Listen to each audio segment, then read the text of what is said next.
está la clásica que conocemos, que es el sindicato, que es una representación puramente voluntaria, asociativa, es una manifestación especial del derecho a asociación, a una adhesión, una asociación voluntaria a una organización que defiende el interés colectivo de los trabajadores.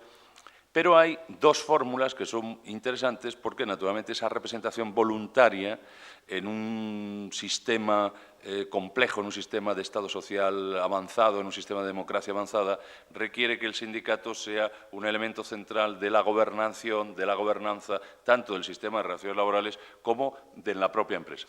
En un primer momento, como bien sabéis, el sindicato no podía entrar en la empresa, porque el empresario era el amo de la empresa e impedía que estuviera el sindicato. El sindicato actuaba desde fuera de la empresa en la regulación del mercado de trabajo, etcétera, pero en la empresa, sin embargo, se construyeron sobre la base fundamentalmente del impulso sovietista, del impulso de los años 20, la idea del Consejo Obrero. Es decir, frente a la existencia de un sindicato estaba el Consejo de los Trabajadores, el Soviet, el Consejo, basado en la Asamblea, y que además no solo gestionaba, no solo reivindicaba los intereses de los trabajadores frente al empresario, sino que tendía tendencialmente a sustituir la función, tendía a expropiar al empresario de su poder de dirección como tal. Esto lo que lleva a nuestros días es a una natural convergencia de ambas líneas. Es decir, en el caso español, por razones muy claras y muy evidentes, la convergencia se da políticamente por la existencia en el año 80, cuando hacemos el Estatuto de los Trabajadores, de una necesidad muy sentida de respetar una tradición organizativa fuerte del movimiento obrero, que eran los comités de empresa, la representación de los trabajadores en la empresa,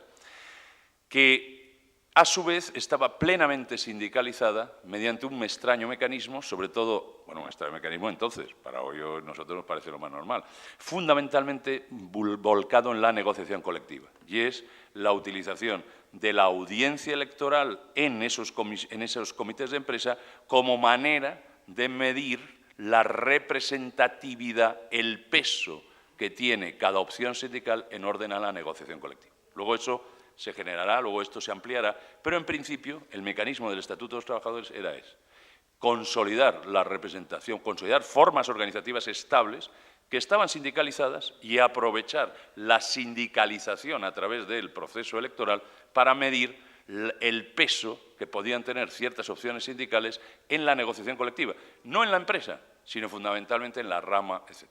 ¿Realmente sigue siendo los comités de empresa, la representación de los trabajadores en la empresa, un método de implantación del sindicato en la empresa? ¿Cómo se puede hacer que las elecciones sean realmente presencia sindical y no solo representación, ¿no?, del sindicato como tal?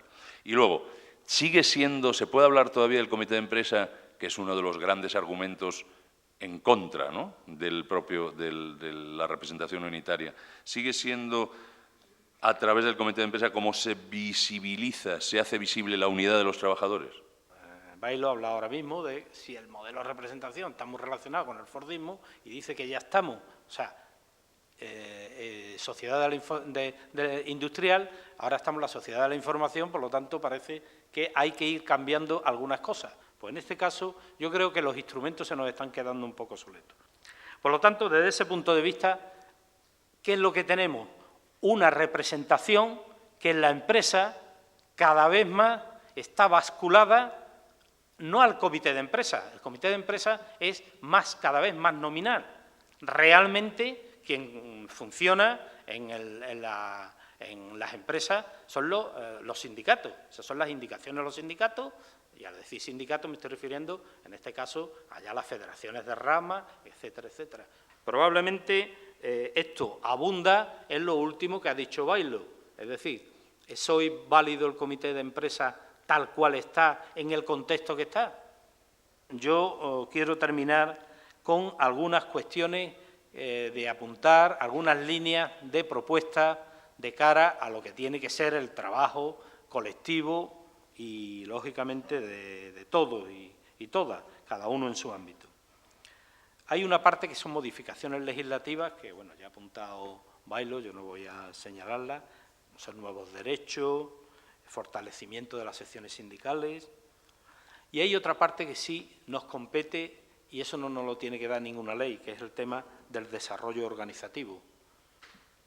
El desarrollo organizativo no es solo tener muchos afiliados, que también que es imprescindible, no es solo tener en Madrid el 43% de los delegados y delegadas elegidos, o sea, algo más que a nivel estatal, estamos 30 y tantos %.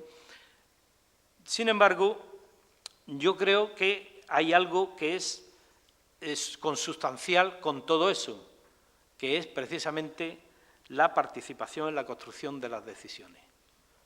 Porque si no, no hacemos organización.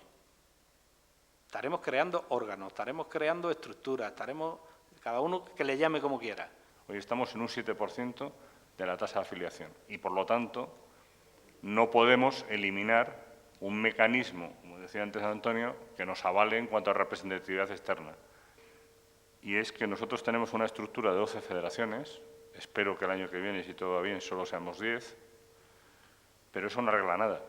Eso no arregla nada, porque lo que existe es absolutamente una disfunción completa entre la realidad productiva y la estructura federativa. Y el problema está en buscar otros mecanismos que para la actual realidad productiva, con procesos como los que han explicado Antonio y Sebas, externalización, grupos de empresa, no solamente grupos de empresa en el interno de cada federación, sino ayer lo hablábamos, grupos de empresa donde intervenimos en el mismo espacio o en la misma grupo de empresa hasta 4 y 5 federaciones con trabajos complementarios. La primera pregunta es si puede coexistir la sección sindical y el comité y el pseudosindicato que le llamo yo, sin que choquen y sin quitar los derechos unos a otros. Yo lo he dicho antes, yo pienso que depende, pero hay que recordar lo que decía al principio. Solo tenemos el 7% de afiliados respecto a la población activa, a pesar de tener un 30 y tantos % de representatividad en algunos territorios más, lógicamente. Segundo, si es necesario también hacer alguna modificación para que el sindicato pueda actuar. Como decía antes Antonio, ya entramos en las pequeñas empresas, al principio te sacaban el perro y hacían esas cosas que se plantean porque el dueño de la empresa era el que aceptaba o no aceptaba que entraras. Pero yo creo que esa limitación que tiene el sindicato para actuar a la pequeña y muy pequeña empresa hay que darle alguna vuelta en cómo se hace. No solamente en entrar, pues yo insisto, yo estoy muy de acuerdo con lo que plantea Antonio, el esfuerzo en las elecciones, si no lo acompañamos de un esfuerzo afiliativo y, sobre todo, crear estructura en el interior de las empresas, pues no habremos hecho nada. Tercero elemento, lo planteo al principio, hemos planteado la disfunción entre estructura sindical, estructura federativa y realidad productiva.